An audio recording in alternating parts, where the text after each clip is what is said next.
रची रची अंगनाली पाईला चौका पुराईला हो। सखी हो गंगा जल से कलसा भराईला याजू गोरे मैया आई है हो। रची रची अंगनाली पाईला चौका पुराईला हो। सखी गंगा जल से कलसा भराईला आजू घरे मैया आई है हो। सोलह सिंगारे कर सीताली मैया अंगना बिराजेली हो। सोलह सिंगारे कर सीताली मैया अंगना बिराजेली हो। सखी नवा दीना पूजबो चरनिया भवनवा के भाग जागल हो। सखी नवा दीना पूजबो चरनिया भवनवा के भाग जागल हो। ओढ़ौल के आसन लगाई दिहनी दिया ना जलाई दिहनी हो।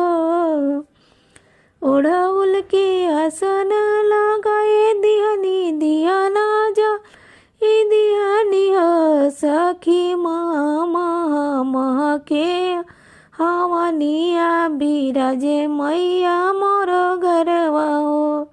सखी महा महा महा के हवनिया बिराजे मैया मोर घरवा हो। सोने के थरिया में फला फूलाया छठ जुटाई दिहनी हो।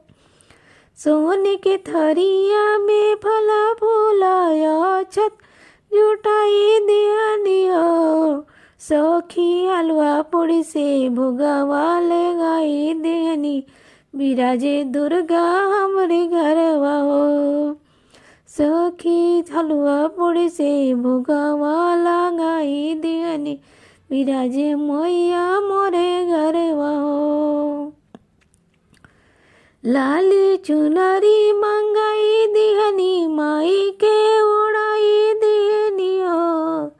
लाली चुनरी मंगाई दिहनी माई के आई दिहनी हो। सखी लाले से नुरा माई के पहनाई दिहनी बिराजे मैया मोरा घरवा हो। सखी लाले सुनरा माई के पहनाई दिहनी बिराजे दुर्गा मोरे घरवा हो। गंगा जल से पौआ पखारी दिहनी आरती तारी दिहनी हो।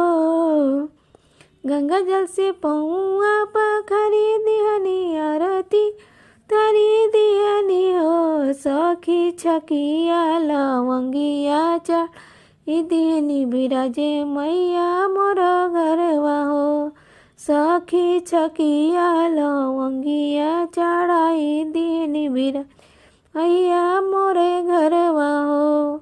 रची रची अंगनाली पाईला चौका पुराईला हो। सखी गंगा जल से कलसा भराईला आजू मैया घरे आई है हो। सखी गंगा जल से कलसा भराईला आजू मैया घरे